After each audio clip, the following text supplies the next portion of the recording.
আজকে যারা এখানে আলোচনা করবেন, মানে যেহেতু আলোচনার শিরোনাম দেখেই সবাই এসছেন, সুতরাং আলেমদের কি অবদান আছে এই আন্দোলনে এটা কিন্তু সবাই অ্যাকনলেজ করবেন, প্রশংসা করবেন।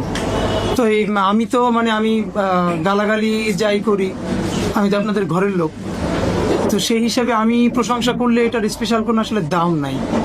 তো প্রশংসা না করে বরং আমার কাছে ছোটখাটো কিছু পরামর্শ বলেন, ক্রিটিক বলেন, একটু একটু করে বলে যাই। ধরেন আমারে সমালোচনা করার জন্য হলো, আমার উপর মেজাজ খারাপ করে হলো, আপনি যদি এই প্রশ্নের উত্তর দেওয়ার জন্য নিজের সময় দেন, নিজেরা বসেন, তাহলে সেটাই আমার সার্থকতা। মানে আপনাদের মধ্যে একটা আলাপ উস্কে দেয়া, যে মেজাজ খারাপ করে দেওয়া হলো যে এই লোক এইরকম বাজে কথা বলে, তাহলে তো শিক্ষা দেওয়া দরকার। তাহলে এই ব্যাপারটা আমরা প্রশ্নের উত্তর তৈরি করি। তো এই জন্য হলেও, তো এই জন্য আমার কথা আপনাদের জন্য কমফোর্টেবল হবে না, মাফ চেয়ে নিচ্ছি। পরের প্রোগ্রামে আর দাওয়াত পাবো না, সেই ঝুঁকি নিয়ে বলছি।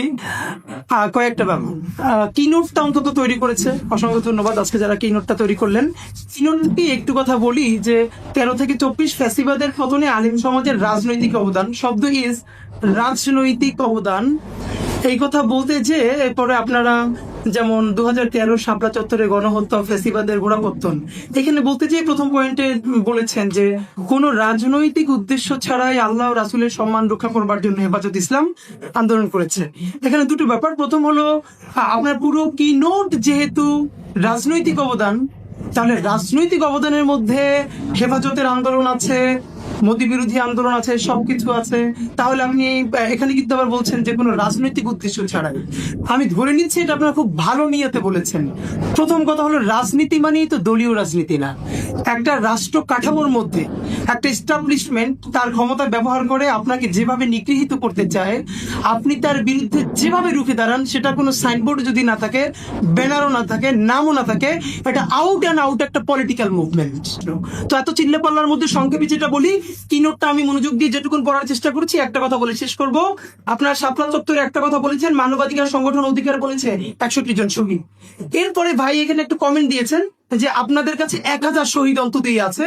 তা আমি বলবো, আপনাদের কাছে যদি 1000 শহীদ থাকে, এই জুলাই 6 মাস হয়ে যাওয়ার পরও এখনো কেন তার কোনো ডকুমেন্টেশন করেন নাই, প্রেস মিডিয়া ব্রিফ করেন নাই, কেন করেন নাই? এ পর্যন্ত করেন নাই। তাহলে আপনাদের প্রথম কাজ হলো এখনই সেই ডাটাবেস তৈরি করে জনসম্মুখে প্রকাশ করা। আর সেইটা যদি করতে না পারেন, আল্লাহর ওয়াস্তে এরকম কোনো, আপনারা বলবেন আরো অনেক শহীদ হয়েছে, কিন্তু ফিগার বলবেন না। এই ফিগার দিয়ে কিন্তু আগামী বাংলাদেশে আবার আপনাকে নাই করে ফেলা হবে। সুতরাং ভাইরা আমার, আমি চাই এই দাড়ি, এই টুপি, এই জুব্বা নিয়েই যেন আপনি কোনো ধরনের হীনমন্যতা ছাড়া গণভবনে পৌঁছে যেতে পারেন, বঙ্গভবনে পৌঁছে যেতে পারেন। আর এই জন্য এই যে তুষার ভাইয়ের কাছে বা জাহিদের কাছে বা আমাদের কাছে আপনি একটু কৃতজ্ঞতা প্রকাশ করবেন, এই হীনমন্যতাও যেন আপনার তৈরি না হয়। সুতরাং আপনাদের প্রচুর যোগ্যতা অর্জন করতে হবে। খেয়াল করেন, এই যে আমার দেশ, দেখলাম একটা সিরিজ লেখা ছাপলো ফ্যাসিবাদের আমলে যেসব আলেমদের উপরে কি ভয়াবহ নির্যাতনটা হয়েছে। এখন একটা প্রশ্ন যদি আপনাদেরকে বলি, আপনারা এই লড়াইয়ে মনে করলেন আমার দেশ আপনার একটা বিরাট বন্ধু, ভেরি গুড।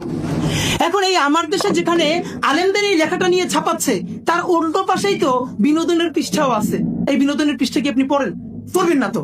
তাইলে এমন একটা পত্রিকা যে পৃষ্ঠে ভেগানা নারীদের ছবিও ছাপা হয়, কিন্তু আপনি যে এত কষ্ট করতেছেন সেটা ওইখানেই ছাপা হইতেছে, এর মানে বিকল্প আমার দেশ আপনার তো নাই।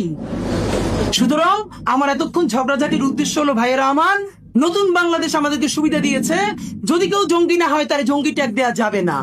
সুতরাং আমাদের নতুন বাংলাদেশে স্টেক পাইতে হইলে নিজের লড়াই নিজেকে লড়তে হবে, নিজের যোগ্যতা নিজেই অর্জন করতে হবে, এবং সবার আগে আমাদের ছেলে মেয়ে, আমাদের ভাই বোনদেরকে আমাদের নিজেদের সম্মান করতে হবে। সেই বাংলাদেশ, ইনসাফের বাংলাদেশ বিনির্মাণ করতে পারলে ইনশাআল্লাহ আমাদের সবার বাংলাদেশ হবে।